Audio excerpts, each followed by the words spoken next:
grabar la presentación, aunque no debería, son pocas la gente que está acá, pero bueno, vamos a empezar. Deberían estar todos acá, porque es el horario.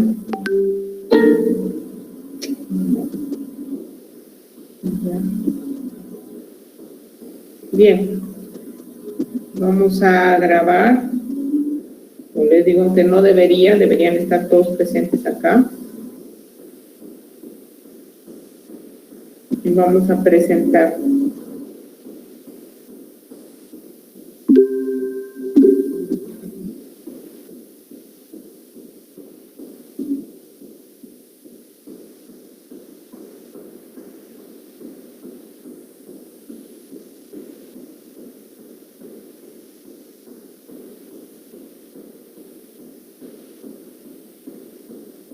Bueno, asumo que se escucha bien.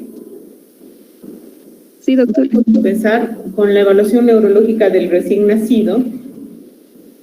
Ya, este es un tema que en realidad, la verdad es que no creo que sea una parte importante de sus temas, porque es la evaluación neurológica en sí, pero bueno, vamos a hablar ahora de la evaluación neurológica en el recién nacido. Importante que sepan que hay lo que se llama eventos mayores en el desarrollo del cerebro en el niño, y entre los cuales está lo que es la neurulación. La neurulación es la formación en sí del sistema nervioso y empieza alrededor de la tercera y cuarta semana, es decir, mucho antes de que incluso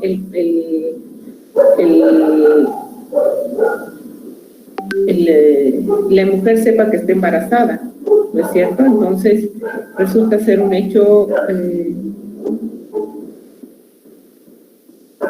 que es muy importante, porque es uno de los sistemas que más tiempo tarda en desarrollarse, ¿ya? Y así sucesivamente las fases del desarrollo del procencéfalo, la neurulación, hasta pues seguir posterior al nacimiento con lo que es la mielinización, incluso termina de concluirse hasta años después, lo cual hace que sea una chance de oportunidad que tenemos de que el cerebro se siga desarrollando. La mielinización no termina hasta después de los 33 años, dicen, o sea que todavía tienen chance de mielinizar, ¿ya? Bien.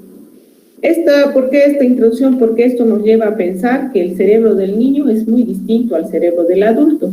El cerebro del niño es un cerebro que no es un cerebro modular, es un cerebro que está aprendiendo funciones, y eso se traduce en estas imágenes. Este es un cerebro de un niño de 5 años, ¿ya? Como la cantidad de sustancia gris, de hecho, del niño es similar a la del adulto. Nosotros nacemos con una cantidad de materia gris, pero lo que no hay en el cerebro del niño, y eso no ha madurado todavía, son las sinapsis. Y eso va creciendo y va aumentando a medida que pasa el tiempo. Y eso es lo que le da la función a distintas áreas. Y el área, por ejemplo, parietal está relacionada con el motor, con la parte motora, con la sensibilidad. En el niño, si hay una lesión, algo hace que esta función pueda ser reemplazada por otro grupo neuronal, porque todavía el cerebro no es modular, ¿ya? Entonces, una función puede asociarse a varias áreas, ya no hay un patrón cerebral de activación, no es tan restringido como del adulto, y obviamente en el adulto, si hubiera un daño en una parte y es funcional, ya no podrá ser reemplazada su función por otras áreas cerebrales, lo que no pasa en el niño. Y eso es lo que se ve así, la misma cantidad de neuronas, pero en el recién nacido las sinapsis recién se están desarrollando, y en el adulto ya están todas establecidas. Entonces, este proceso es una absoluta ventaja, ya con el que cuenta el niño, y que nos da la opción de que sea un cerebro en desarrollo. Ahora, ¿por qué nosotros hacemos una evaluación aparte del sistema nervioso? ¿Por qué una evaluación aparte? En realidad, como todo diagnóstico, es la aplicación de un método racional, deductivo, criterioso, de análisis, en el cual se basa los datos obtenidos por la historia clínica, por la anamnesis, Y en neurología, sobre todo, un paso importante es la observación, ya la observación clínica, la visión, cómo tú ves al niño, qué es lo que ves, es fundamental. Por supuesto, vamos a ver exámenes y técnicas complementarias, pero lo más importante del examen neurológico es que es un examen muy extenso, o sea, es un sistema muy extenso, parte en el cerebro y termina en el dedo gordo del pie. Entonces, tenemos que hacer una evaluación detallada, principalmente para lograr el objetivo que es la localización. Una lesión a nivel cerebral, ya, o a nivel medular, o a nivel muscular, o a nivel nerviosa, puede dar la misma sintomatología, ya, pero hay ciertos hallazgos al examen que van a hacer que tú puedas diferenciar si esto viene del cerebro, de la médula, del nervio o del músculo, y ahí está la clave de la evaluación neurológica. El examen es fundamental para eso, para localizar dónde está la lesión, y de acuerdo a eso te orientas al diagnóstico y obviamente al tratamiento para este paciente.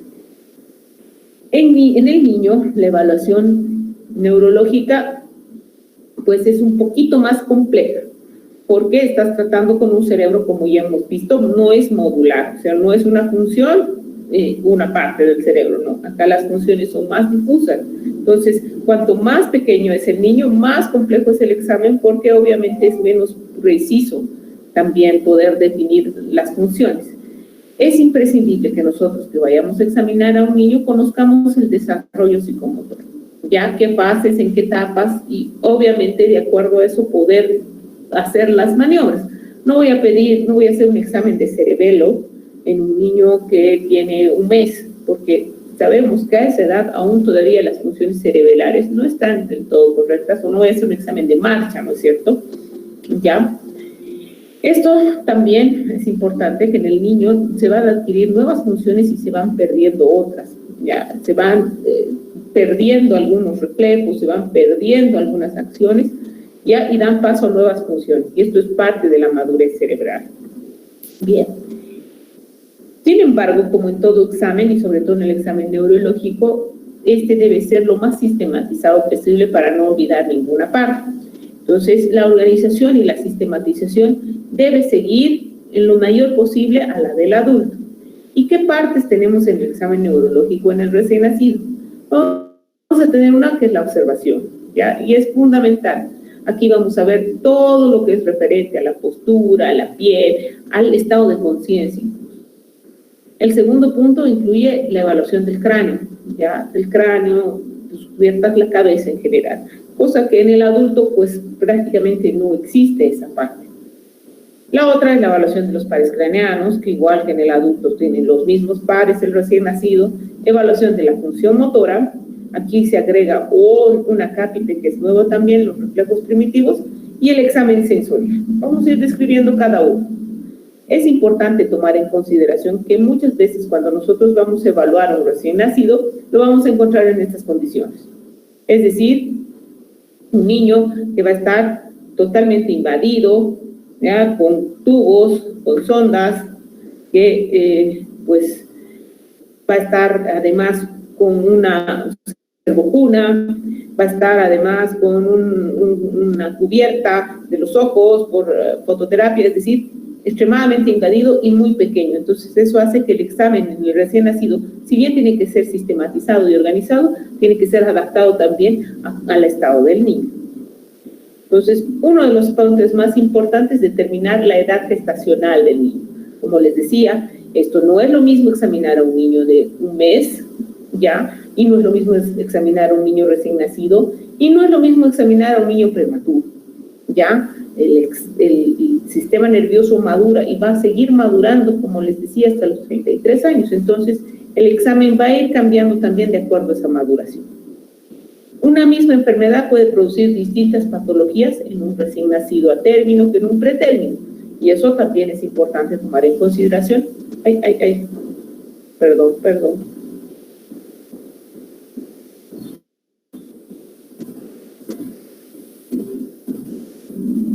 Y hay ciertas alteraciones que son propias del recién nacido. La edad gestacional no vamos a tomar ahora en consideración, eso ya lo han visto, pero siempre es importante ver los caracteres sexuales, caracteres externos, la superficie del plantar, la piel, el anugo, los genitales externos, el desarrollo de los pezones, el cartílago articular, son los parámetros que más se usan para definir la edad gestacional. Ya, entonces aquí vemos la piel, por ejemplo, ya, si la piel es transparente, cuán vascularizada está, las arrugas a nivel, los pliegues a nivel plantar, las orejas, la formación del cartílago auricular y el aspecto de los genitales externos. En este caso, el desarrollo de los labios mayores, de los labios menores, del clítoris, o en el caso del varón, el desarrollo de la coloración del escroto, el desarrollo del pene. ¿Ya? Uno de los mejores métodos es el método de Capurro, ya, en el cual va evaluando estos parámetros: la oreja, la glándula mamaria, la forma del pezón, la textura de la piel y los pliegues plantares. Ya, y de acuerdo a eso va asignando un puntaje. Esto se suma 204 más el puntaje parcial y se divide entre 7. Y ahí vas a tener la edad gestacional. Perdón, se me está pasando esto. Vamos a apagar esto. Ya.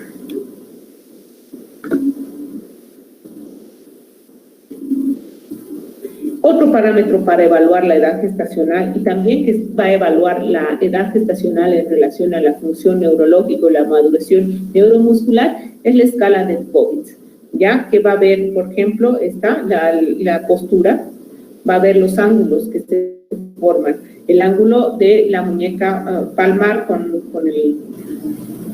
el brazo, el ángulo del codo, del talón, ya la maniobra de la bufanda y la maniobra de talón-mentón, ya, y de acuerdo a eso se va dando un puntaje.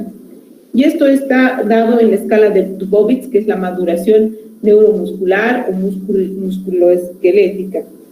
Entonces, ahí está. De acuerdo a eso se le asigna un puntaje. Y combinado con la madurez física, uno puede tener una edad lo más exacta posible de la evaluación del desarrollo neuromuscular, ¿ya? No solamente tomando en consideración los aspectos físicos externos, sino también la madurez. Cuanto más prematuro el niño, más hipotónico es. Entonces ahí es muy, muy difícil equivocarse si tomamos en consideración esos dos parámetros. Yendo al examen en sí, una vez que hemos determinado la edad gestacional, pues se pasa al examen, y el examen incluye primero la observación, como hemos dicho, que en la parte pediátrica es muy importante. ¿Qué vamos a observar? Vamos a observar primero el nivel de alerta. ¿Cuán alerta está el niño? ¿Cuán despierto está siquiera? ¿Cuán vigila? El segundo punto es observar el tono y la postura. ¿Qué tono, qué postura adquiere el recién nacido? Usualmente un recién nacido de término va a tener una postura flexora y con una cabeza ligeramente ladeada a la derecha.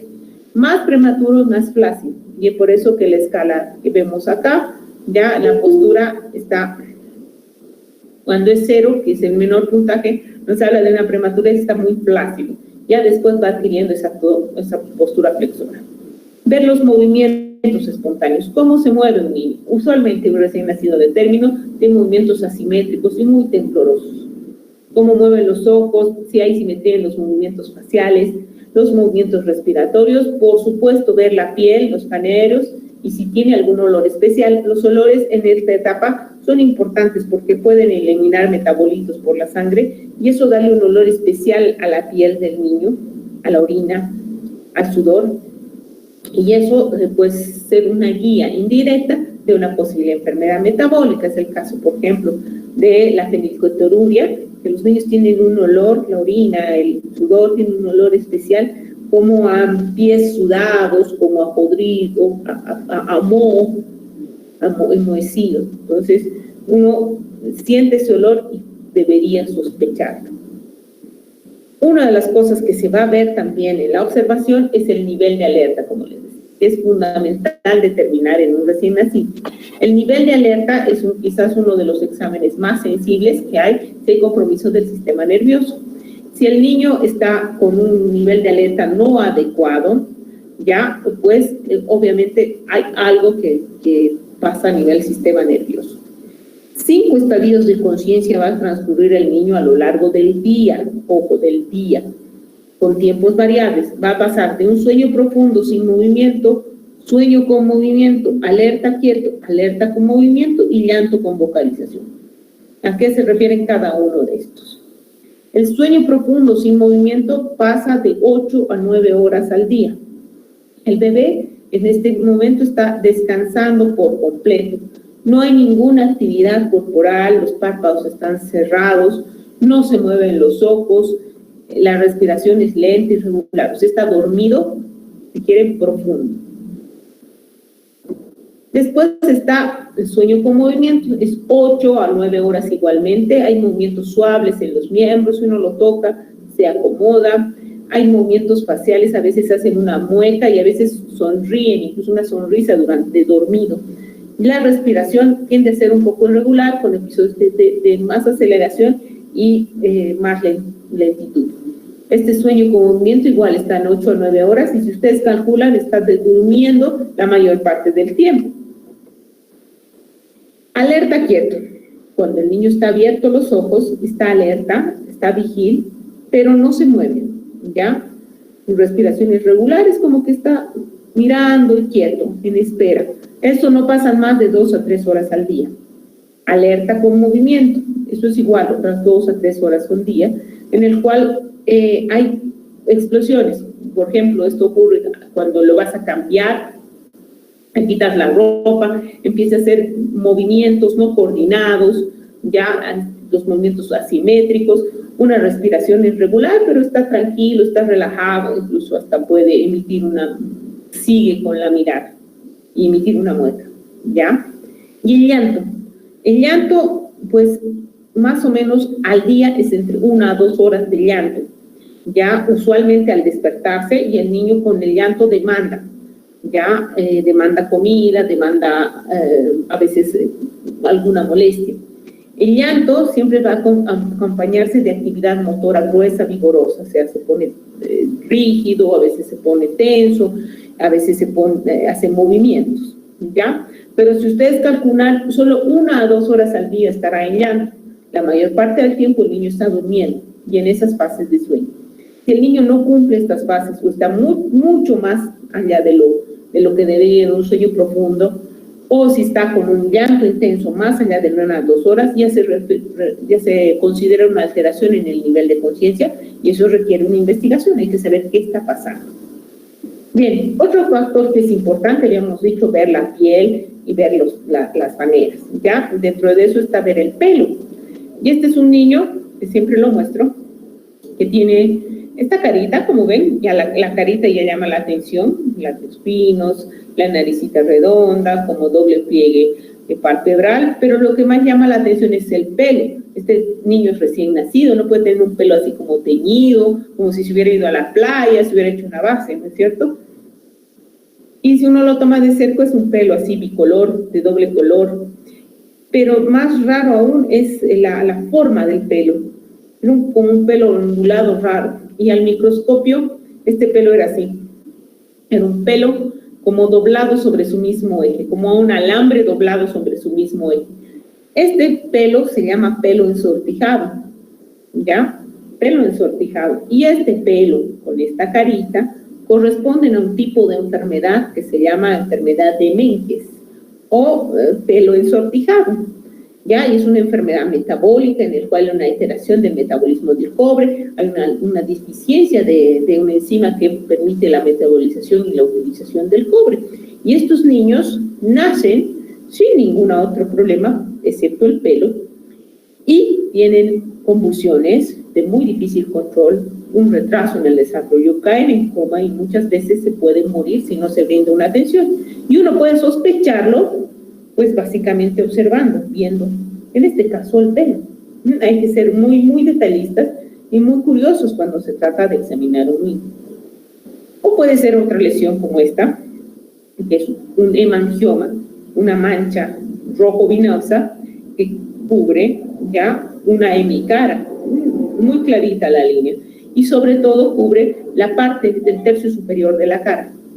¿ya? O a veces puede ser mucho más allá del tercio superior de la cara, a veces con tener la complexión contralateral, ¿ya?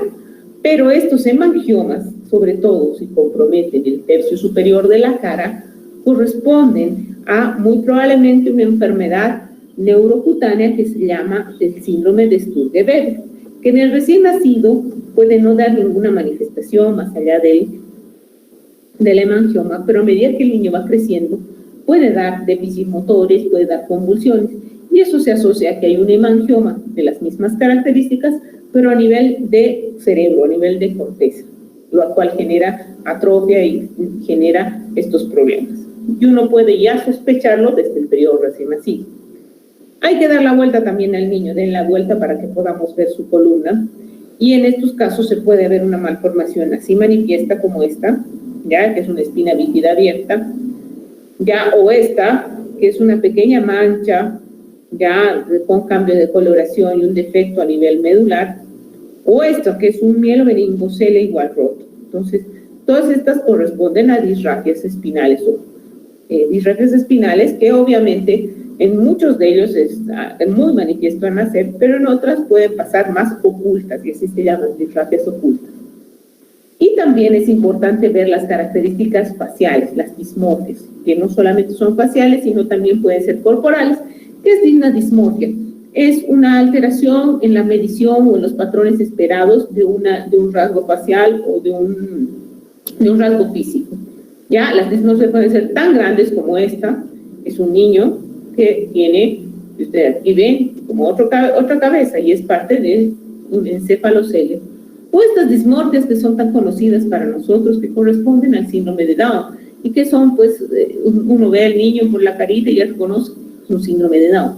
Ya otras más raras que corresponden no solamente a dismorfias faciales, sino también corporales, como este niño que tiene microretrognatia, las aperturas palpebrales pequeñas, la frente amplia, tiene polidactilia, pliegue simiano, que así se le dice, y tiene esta hipospadia o alteraciones en los genitales, que puede corresponder a una enfermedad más rebuscada, como en este caso, que es el síndrome de Smith-Lemli-Opitz. Entonces, si nosotros vemos con detalle y sobre todo aprendemos a describirlas, muy probablemente podemos llegar al diagnóstico solo con bien. Una vez vista la parte de observación, ya que es parte de la observación, también viene la evaluación del cráneo. Ya el cráneo, pues, solo por ver uno puede decir, este niño tiene una cabeza pequeña y este tiene una cabeza grande. Ya, pero el solo ver no solamente funciona, sino hay que medir. Y además no solamente medir la cabeza, sino hacer una relación entre el perímetro de la cabeza y la medición de la cabeza y los otros segmentos corporales. Ya aquí en este niño, por ejemplo, si nosotros le medimos la cabeza muy probablemente va a ser más grande. Pero si ustedes se fijan y hacemos relación de los segmentos corporales, el tórax es mucho mayor que las extremidades. Y esto hay que también corroborarlo, porque esta niña tiene una acondroplasia, en el que evidentemente los segmentos corporales, las piernas son más cortas. Y obviamente la cabeza va a ser mayor, va a tener un tamaño mayor, pero no significa que tenga una hidrocefalia o que tenga una alteración, sino es porque tiene una alteración en la proporcionalidad del cuerpo. Entonces es importante ver también el perímetro cefálico en el contexto del niño. Siempre es importante que cuando midamos la cabeza o el perímetro cefálico lo coloquemos en una escala, en una tabla, de acuerdo al sexo, ¿ya? Y de acuerdo a la edad. Y obviamente esto nos va a servir de guía. Lo que está más allá del percentil 97 es macrocefalia y lo que está menos del percentil 3 es microcefalia. ¿Ya? ¿Qué causas hay? Pues la macrocefalia en la mayor parte de los casos está asociada a problemas familiares, o sea, nacen con macrocefalia familiar, ya es de herencia. Entonces eso también es importante observarlo. Generalmente estas personas que son macrocefálicos familiares no tienen ninguna alteración. Es importante ver a la familia. Ya otro porcentaje puede ser hidrocefalia, como les decía. Puede que la cabeza esté grande, pero en realidad si uno hace un ajuste para su edad, pues es más bien una acondroplasia. La microcefalia Puede estar relacionado con infecciones perinatales, alteraciones genéticas, Prader-Willi, alcohol fetal, y eso es importante. Una vez que uno tiene la microcefalia, hay que estudiar. Y también dentro de la fontanela, si la fontanela es muy amplia, puede tratarse de una alteración como el hipotiroidismo o alguna genopatía, las trisomías 10, 13, 18, 21, ¿ya? O alguna asociada a algún déficit como la hipofosfatasia, ¿ya? Hipofosfatasia, perdón. Eso es importante. La fontanela anterior usualmente debe medir unos 3 a 5 centímetros. La posterior puede estar abierta hasta más o menos el tercer mes de vida y ahí ya se cierra. La fontanela anterior puede estar abierta hasta los 2 años y medio, incluso no es raro, ¿ya? Si se cierra antes, tampoco es significativo. Lo que es importante es el tamaño de la cabeza. Muchas veces nos refieren, se ha cerrado su fontanela anterior. No es importante si está en el rango de etario que hemos dicho y sobre todo si el tamaño de la cabeza está normal. Y otro aspecto que hay que ver es la forma de la cabeza. La forma de la cabeza también es importante. La forma está dada por las estructuras, por la unión de los huesos. Y los huesos se unen a través de suturas. Ya las suturas más importantes está la metópica, la coronal, la sagital y la lamboidea. La sutura metópica es la sutura de los que unen los dos huesos frontales. Si hay una sutura que se cierra antes de tiempo, usualmente estas suturas concluyen su cierre, si quieren, hasta después de los 2 años. Ya, si hay una sutura que se cierra antes de tiempo, esto va a generar una alteración en el crecimiento del cráneo y en la forma del cráneo. Entonces vamos a tener lo que se llama las craniosinostosis, cierre precoz de sutura. Si se cierra precozmente la sutura metópica, está aquí al frente, el cráneo va a tener una forma que se llama trigonocefalia o cráneo en punta. ¿Ya? Si va a cerrarse muy precozmente la sutura sagital, el cráneo va a tener esta forma, un cráneo alargado, que se llama escafocefalia. Si va a cerrarse muy precozmente la sutura coronal, el cráneo va a tener esta forma, o braquicefalia, ya cráneo ensanchado a los lados. Y a veces ocurre esto, que puede que un lado del cráneo esté más plano que el otro. Ya, si las suturas están permeables, esta se llama plagiocefalia postural. Y es porque obviamente el niño está apoyado hacia un lado y genera una deformidad postural. Esta es benigna. En algunos casos, si las craniosinostosis son muy acentuadas y están creando problemas de espacio a nivel cerebral, requieren ser operadas, ¿ya? Pero para eso hay que hacer primero el diagnóstico. Otras deformidades en cráneo que son muy frecuentes es, por ejemplo, esta, que es el cefalohematoma. Ya en el fondo es una acumulación por el trabajo de parto y la presión del cráneo contra la pelvis materna, genera la ruptura de venas a nivel del cuero cabelludo y va a generar esto, un cefalohematoma o un caput sucedáneo. ¿Cuál es la diferencia? El cefalohematoma generalmente va a respetar las suturas, en cambio el caput no, ¿ya? Pero básicamente tiene la misma fisiopatología. Vamos a evaluar los pares craneanos. Generalmente el primer par, que es el olfatorio, usualmente no lo examinamos a no ser que sea estrictamente necesario. ¿En qué situaciones podría ser estrictamente necesario? En los niños que podrían nacer con una atrofia del bulbo olfatorio. Y en este caso están, por ejemplo, los hijos de madre diabética, podría. El segundo par sí o sí deberemos explorar. Y este par es uno de los pocos que podemos verlo directo. Y la exploración es a través del fondo de ojo. Ya el fondo de ojo permite ver la papila, ver la retina y ver si no existirían hemorragias o alguna alteración. Hay que recordar, si ha nacido de término y ha nacido por parto normal, hasta el 40% puede tener hemorragias retinianas y que no tener ninguna relación con algún trauma o con una lesión. Esto es importante. Si yo no tengo manera de hacer fondo de ojo, por lo menos tengo que ver lo que se llama el reflejo de rojo pupilar o el 3 de Bruch, ya que yo alumbro con el oftalmoscopio y debo recibir un reflejo rojo de las pupilas del niño. Y esto significa que todos sus medios oculares son transparentes y la luz llega hasta la retina. Si no tengo, si hay una opacidad, eso puede significarse que este niño tenga catarata o tenga algún tumor. Y si ocurre eso, pues necesita una derivación y una atención urgente.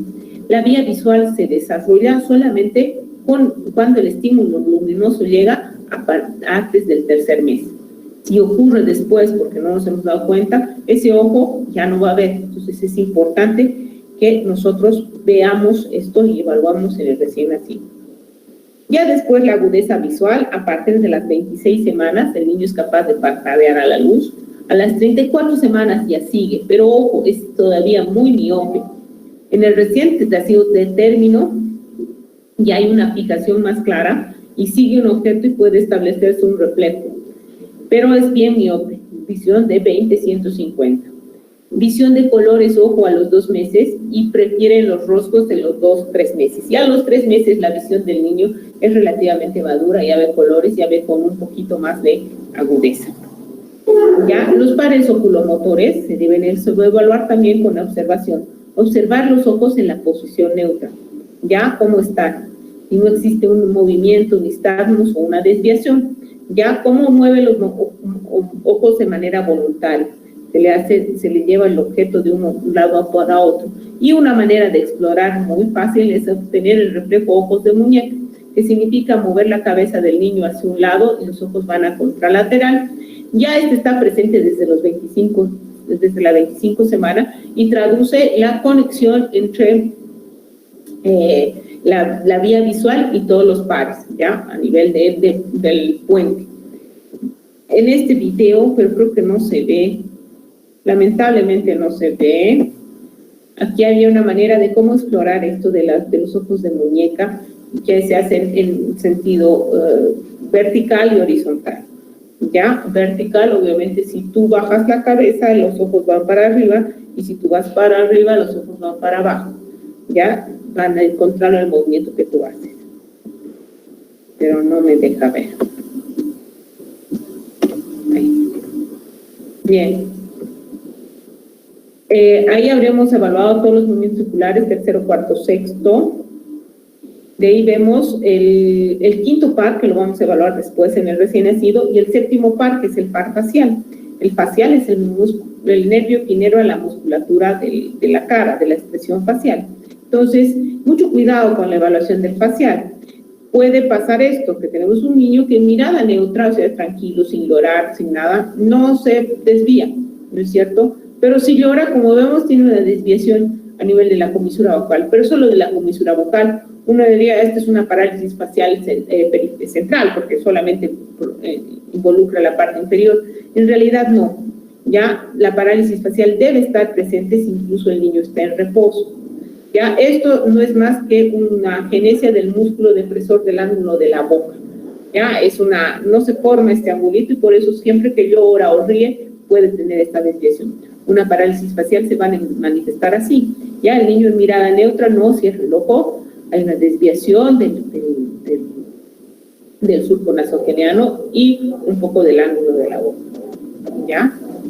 Ahora, ¿qué causas son producidas por esta parálisis facial en el neonato? Las más frecuentes, la encefalopatía hipóxico-isquémica, una contusión cerebral, puede producir una parálisis facial central. ¿Ya? Las parálisis faciales periféricas, las más frecuentes asociadas al síndrome de Moebius, una encefalopatía hipóxico-isquémica o neuropatías traumáticas, un hematoma, una miastemia, un botulismo.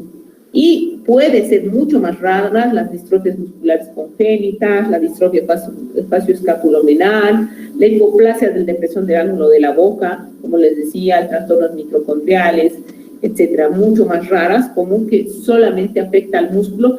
Pero en este caso, cuando solo afecta al músculo, es muy raro que se produzcan parálisis faciales unilaterales, usualmente son bilaterales y con compromiso también muscular. La causa más frecuente de parálisis facial es de causa nuclear. El octavo par, que es el acústico vestibular, ya al ruido, a las 28 semanas hay parpadeo, pero es muy, muy difícil poder precisar si el niño escucha o no. Por eso en todo neonato, como screening, deberíamos hacer mínimamente lo que se llaman las emisiones otoacústicas para ver si el órgano de corte funciona. Si existe una falla en este test, tendríamos que hacer una evaluación más completa con los potenciales evocados. Así, a simple vista y por el examen, es muy, muy difícil. Los pares bajos que decimos son el 9º, el 10º y el 12º. Pero también con esta maniobra, que es la succión, se puede evaluar el 5º y el 7º. Succión y deglución, ¿ya? Que es una de las principales funciones del niño. En la succión va a participar el 5º, ya, con los músculos maceteros, los músculos de la masticación. Va a participar el 7º y va a participar el 12 bar, ¿ya? Que es el hipogloso. Y en la deglución participan el 9 y el 10, ¿ya? Por lo tanto, si un niño succiona y deglute adecuadamente, tiene todos los pares funcionando. Se dice que la succión y deglución ya aparece a las 28 semanas. Ojo, se ha visto ya que el niño traga líquido amniótico y hay maniobras de succión. Pero ojo, la alimentación no solamente requiere la succión y deglución, sino un control con las estructuras del tronco para que haya succión, deglución, pausa respiratoria y el niño no pase la comida hacia la vía respiratoria. Entonces, esta coordinación está madura solo a las 34 semanas. Por eso es que muchos prematuros requieren el uso de la sonda nasogástrica. No es porque tengan malos los pares, sino porque este reflejo y coordinación no está todavía maduro y está completa a las 37 semanas. La función motora implica la evaluación del tono, la postura, la motilidad, la fuerza y los reflejos. Esto es igual que en el adulto. Lo que cambian son las maniobras. El tono, pues a las 28 semanas el niño tiene un tono muy levemente manifiesto. Solamente al movimiento pasivo hay alguna resistencia. A las 32 semanas ya aparece el tono flexor y en las 36 semanas ya está por completo. Podemos tener dos situaciones. Una hipotonía, que el niño prácticamente se nos resbala de las manos, o al contrario, una hipertonía, o sea que prácticamente no podemos flexionar al niño porque todas las piernas, todo el músculo está contraído. Enfermedades asociadas a esto, una de ellas es el síndrome de Wernicke-Hoffmann o la atrofia espinal muscular, en el cual hay una debilidad global. El niño nace ya sin moverse del cuello para abajo, generalmente son muy débiles. La parte cerebral está muy bien conservada, pero los niños tienen una debilidad global. Esto es una enfermedad genética y usualmente hay variantes, pero la variante neonatal es la más grave y el niño fallece precisamente porque se van muriendo, se van atrofiando todas las raíces motoras a nivel del asta anterior de la mente. Otro síndrome es el Prader-Willi, que en la parte neonatal son muy hipotónicos, pero esto va mejorando, si quieren, y desarrollan en la etapa de la escolar una obesidad centrípeta, un retardo mental y un trastorno ansioso. Hay que saber diferenciar de lo que es el tétanos, que es la hipertonía asociada a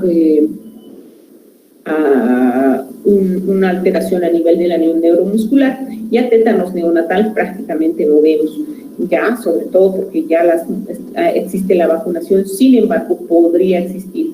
Hay que saber diferenciar. La diferencia es que esta es una hipertonía que es dolorosa, ya es dolorosa y puede generar posturas anormales y es difícil de contracturar. Bien, el estudio de los reflejos igual que en el adulto, los reflejos son los mismos en el niño: tricipital, aquiliano, rotuliano. La diferencia es que puede haber más reflejos. Tenemos que se llama el pectoral, uno golpea el pectoral y el niño hace como un abrazo. Tenemos el aductor cruzado, uno golpea a un lado y el niño cierra las piernas.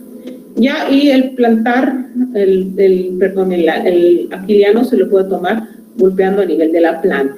Esto se da por lo mismo que hemos dicho, que el cerebro del niño es todavía bien difuso y no está tan focalizado.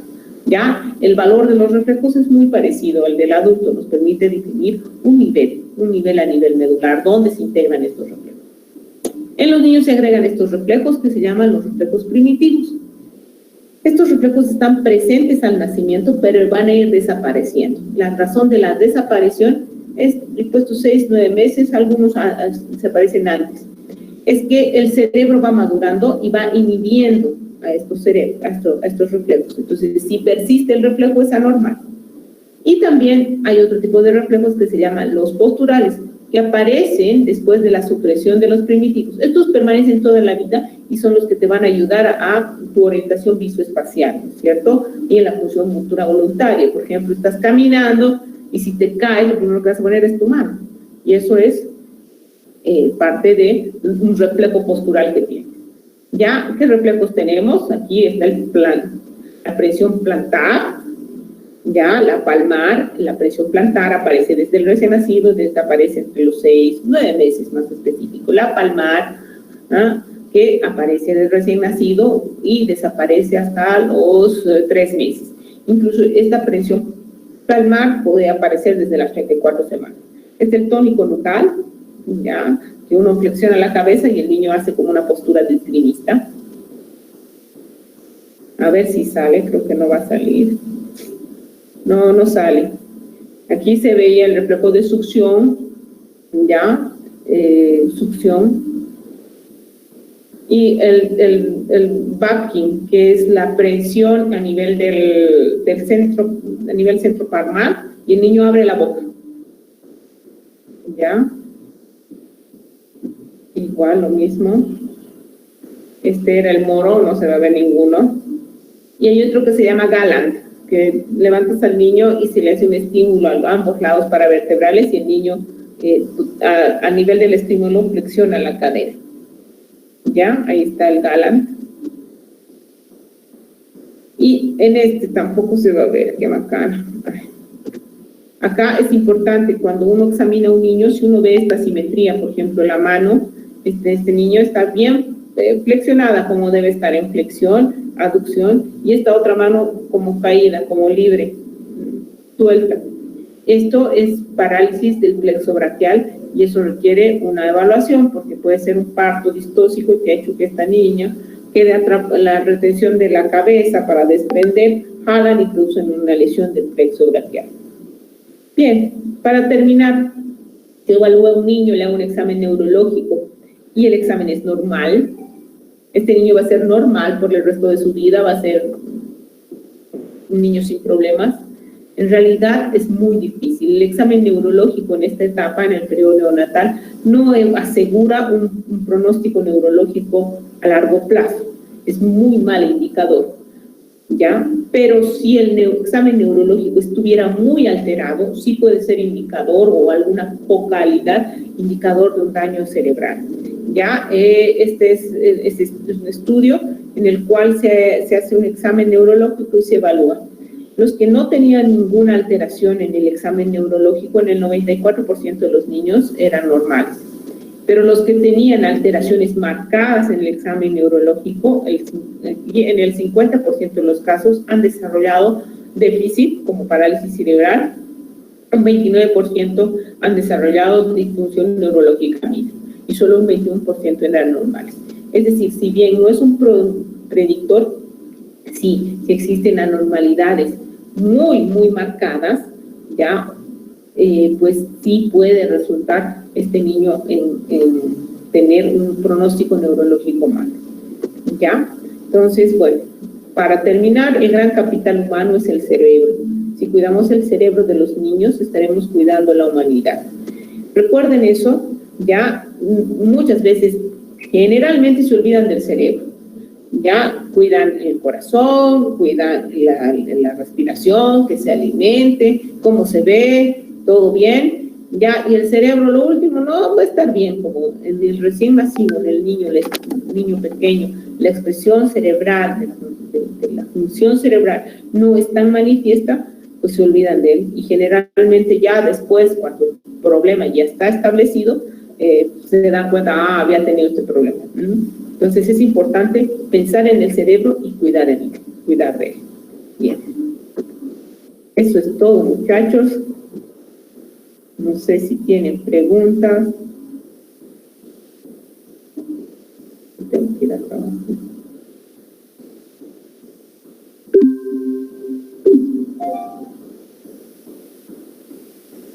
Bien, no sé si hay preguntas, consultas.